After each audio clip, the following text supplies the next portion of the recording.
Tämä on Silmänkääntäjä, ohjelma, joka kääntää teidän silmänne ympäri.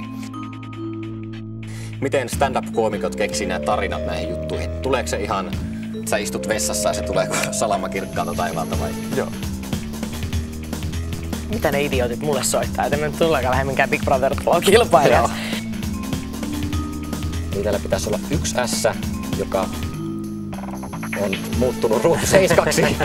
Ja mun puhelinnumerohan ei ole salainen. Kerran yksi jamppa soitti ihan vaan sen takia, että mä halusin vaan kokeilla, että pystyykö ihmisille, joka on televisiossa töissä, niin pystyykö löytämään näin helposti puhelinnumerot. Kaikkea jännää, että tulee joskus.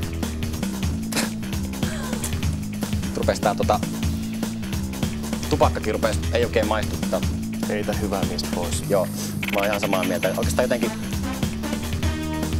semmonen pahvin maku.